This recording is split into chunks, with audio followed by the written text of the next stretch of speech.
কিন্তু আরেকটা আইন হয়েছে গণভোটের জন্য, এটা আমরাও প্রস্তাব করেছিলাম, যেহেতু আইনি ভিত্তি চেয়েছেন সবাই জুলাই জাতীয় সনদের, যে জনগণ কি বলে আমরা দেখি।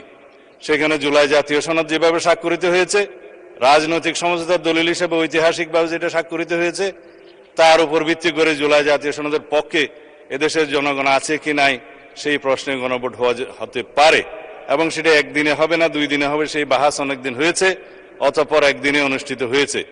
এবং সেই ব্যালটে গণভোটে হ্যাঁ এবং না লেখা ছিল, কিন্তু এই আদেশটা মাঝখানে জারি করে আরেকটা প্রশ্ন ওখানে ইন্ট্রোডিউস করে দেয়া হয়েছে, যে এই প্রশ্নে গণভোট দেয়া হলো 4টা প্রশ্ন, যে প্রশ্নের মধ্যে একটা বিশাল প্রশ্ন জুলাই জাতীয় সনদের সমঝোতা হয়নি, এটা একটা জবরদস্তিমূলক আরোপিত আদেশ করে সেই আদেশের একটা প্রশ্ন গণভোটের মধ্যে দেয়া হলো, যেটা আমার পড়তে লাগছে 3.5 ঘন্টা।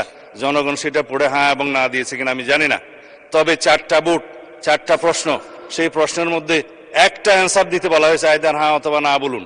কিন্তু 4টা ভোটে তো 4টা প্রশ্ন থাকা উচিত ছিল, যে আমরা কোন কোন প্রশ্নে হ্যাঁ বলবো, কোন কোন প্রশ্নে না বলবো, সেই অপশনও ছিল না।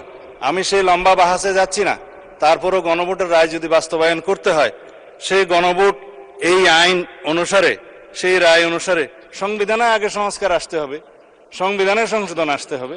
সংবিধানে যদি সেটা আমরা গ্রহণ করি, তারপরে সেই গণভোটের রায় বাস্তবায়নের জন্য, তখন সংবিধান যদি এটা কন্টেইন করে, ধারণ করার পরে, তখন যদি পরিষদের সদস্য হিসেবে শপথ নিতে হয়, সেটা তখনকার ব্যাপার হবে, সেটা আমরা let us have debate on it.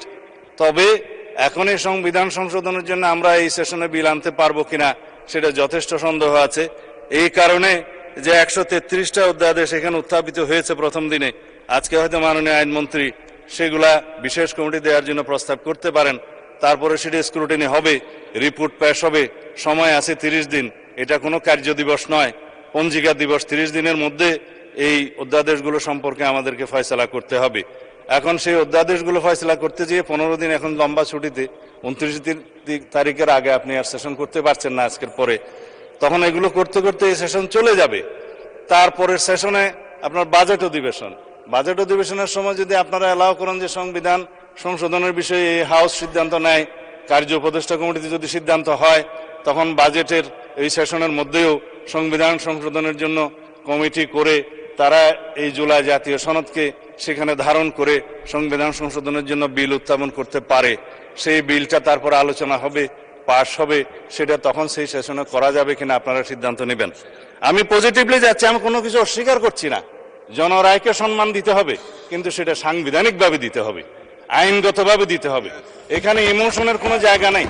রাষ্ট্র ইমোশন দিয়ে চলে না, রাষ্ট্র চলে সংবিধান দিয়ে, আইন দিয়ে, কানুন দিয়ে। তা আমরা সেইভাবে যাই। আমি বিরোধী দলের নেতাকে যথেষ্ট সম্মানের সাথে এটা প্রস্তাব দিতে চাই যে আসুন আমরা কার্য উপদেষ্টা কমিটিতে সে বিষয়ে আলোচনা করি, কখন সংবিধান সংশোধনের জন্য আমরা বিল উত্থাপন করতে পারবো, এবং জুলাই জাতীয় সনদকে আমরা অক্ষরে অক্ষরে পালন করতে আমরা প্রতিশ্রুতিবদ্ধ। আমরা জাতির কাছে অঙ্গীকার করেছি যে জুলাই জাতীয় সনদ ঐতিহাসিকভাবে যেভাবে স্বাক্ষরিত হয়েছে, রাজনৈতিক সমঝোতার দলিল হিসেবে তার প্রতিটি শব্দকে আমরা সম্মান করি। কিন্তু জুলাই জাতীয় সনদের বাইরে আরোপিত কোনো আদেশ দিয়ে, কোনো অবৈধ আদেশ দিয়ে সেটা কোনো সংবিধান সংশোধন করা যায় কিনা, সেটা একটা বিশাল আইনি প্রশ্ন, সাংবিধানিক প্রশ্ন। সেটাও আমরা ডিবেট করি, আলোচনা করি, আমরা কার্য উপদেষ্টা কমিটিতে আলোচনা করি, এবং সংবিধান সংশোধনের জন্য আমরা বিল উত্থাপন করি। সেই বিল আমরা সমঝোতার ভিত্তিতে এই মহান হাউসে গ্রহণ করি। তারপরে এই সংবিধান অনুসারে রাষ্ট্র পরিচালিত হবে, এবং ইনশাআল্লাহ আমরা সংবিধান মেনেই এই পর্যন্ত এসেছি এবং সংবিধান মেনে চলবো। সামনের দিনগুলোতে আমরা সাংবিধানিকভাবে এই রাষ্ট্রকে এগিয়ে নিয়ে যাব। ধন্যবাদ মাননীয় স্পিকার।